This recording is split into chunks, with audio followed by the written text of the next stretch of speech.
श्रीमद् भगवद गीता अध्याय 14। श्री भगवान बोले, ज्ञानों में भी अति उत्तम उस परम ज्ञान को मैं फिर कहूँगा, जिसको जानकर सब मुनिजन इस संसार से मुक्त होकर परम सिद्धि को प्राप्त हो गए हैं। इस ज्ञान को आश्रय करके अर्थात धारण करके मेरे स्वरूप को प्राप्त हुए पुरुष सृष्टि के आदि में पुनः उत्पन्न नहीं होते और प्रलय काल में भी व्याकुल नहीं होते। हे अर्जुन, मेरी महत ब्रह्मरूप मूल प्रकृति संपूर्ण भूतों की योनि है, अर्थात गर्भाधान का स्थान है, और मैं उस योनि में चेतन समुदाय रूप गर्भ को स्थापित करता हूँ। उस जड़ चेतन के संयोग से सब भूतों की उत्पत्ति होती है। हे अर्जुन, नाना प्रकार की सब योनियों में जितनी मूर्तियां अर्थात शरीरधारी प्राणी उत्पन्न होते हैं, प्रकृति तो उन सब की गर्भ धारण करने वाली माता है और मैं बीज को स्थापन करने वाला पिता हूँ। भगवान हम सबके पिता है और ये धरती माता है।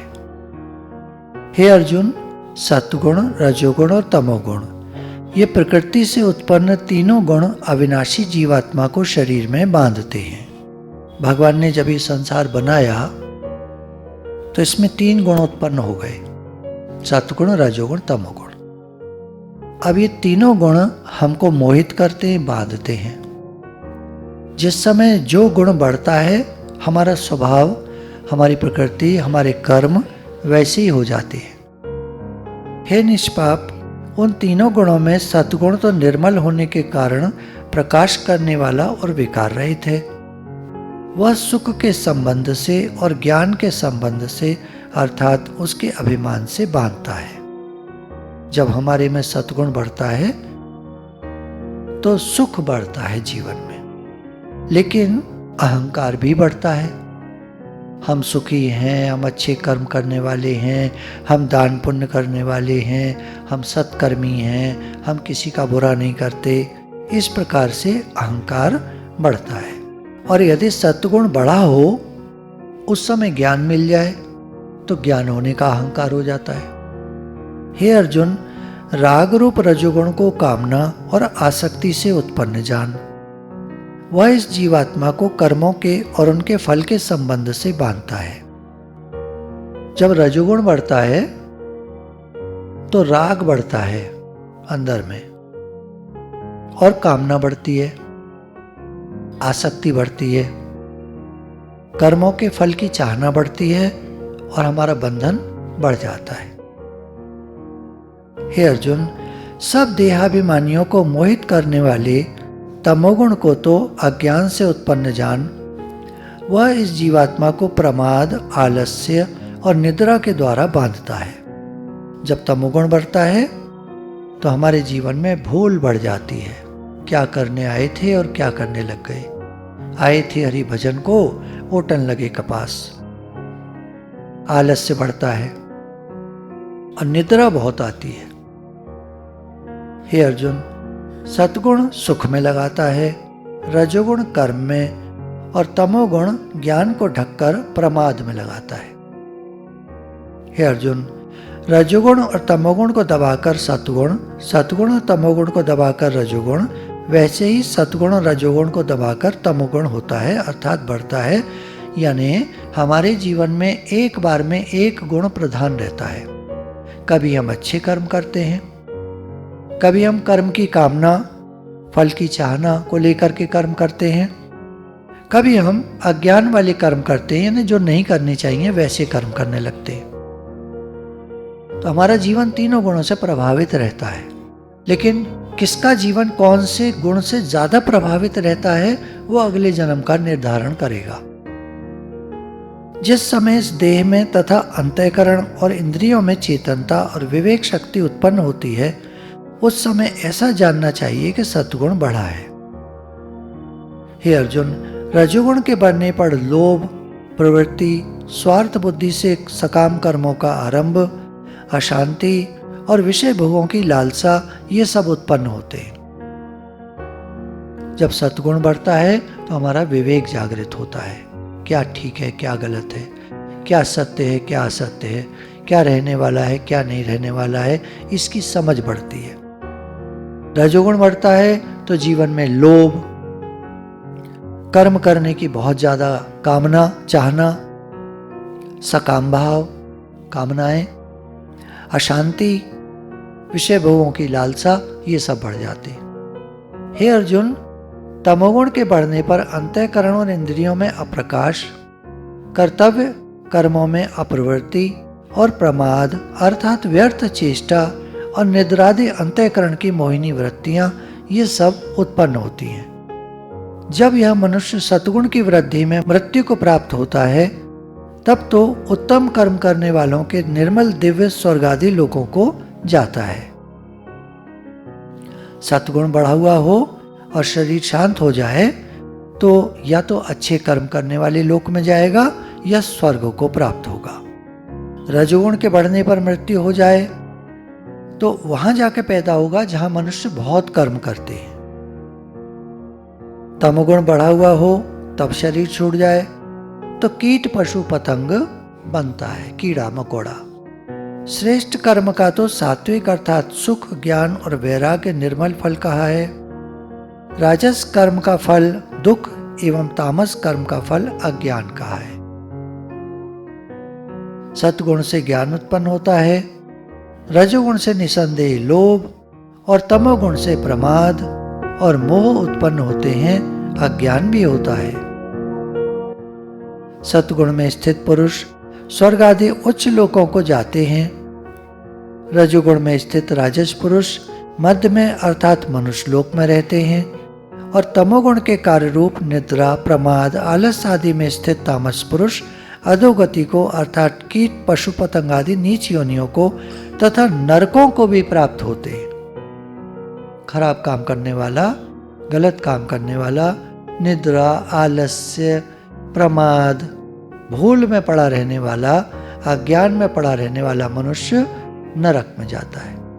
जिस समय दृष्टा तीनों गुणों के अतिरिक्त अन्य किसी को करता नहीं देखता और तीनों गुणों से अत्यंत परे सच्चिदानंद घन स्वरूप मुझ परमात्मा को तत्व से जानता है, उस समय वह मेरे स्वरूप को प्राप्त होता है।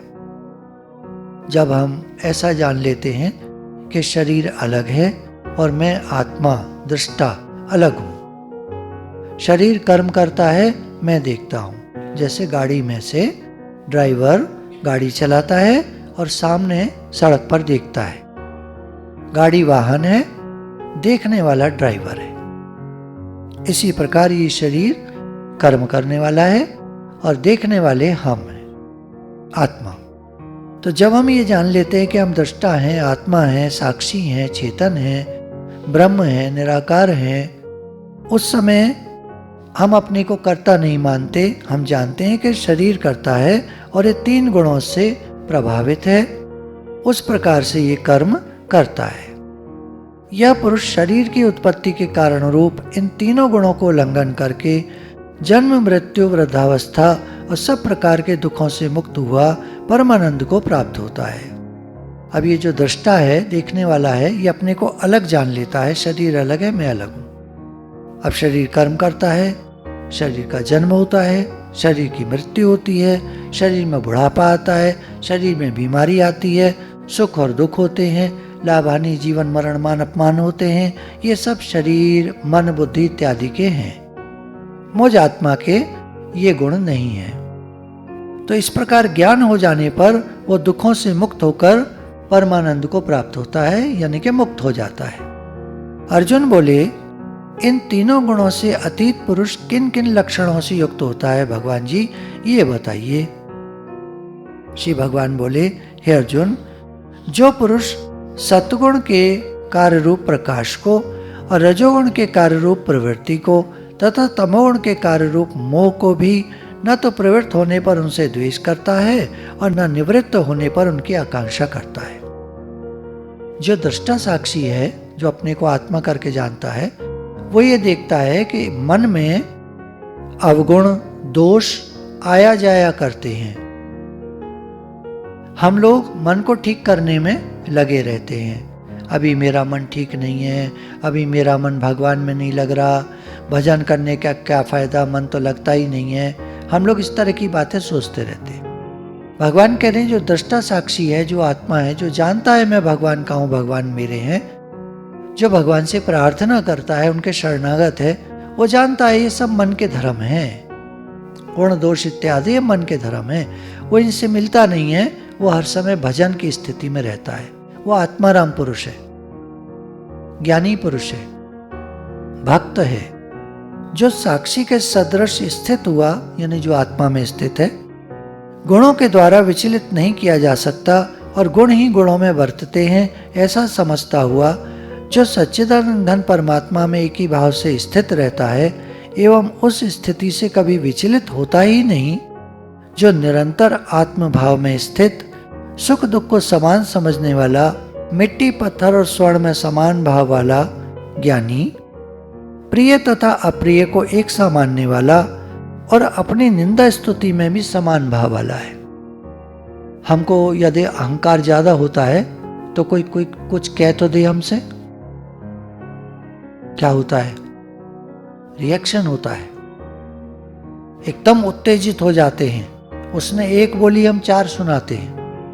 और अहंकार कम हो, दृष्टा साक्षी भाव में स्थित है, तो अगर कोई कुछ कह भी देगा तो इग्नोर कर देंगे, जाने दो, इसका स्वभाव है, ऐसे बोल रहा है। मिर्च तो तीखी होती है ना, और लड्डू मीठा होता है, तो हम भैया लड्डू हैं, वो मिर्च है, तो क्या तालमेल? ठीक है, वो मिर्च मिर्च रहे, हम लड्डू लड्डू रहे, हम काहे को मिर्च बने?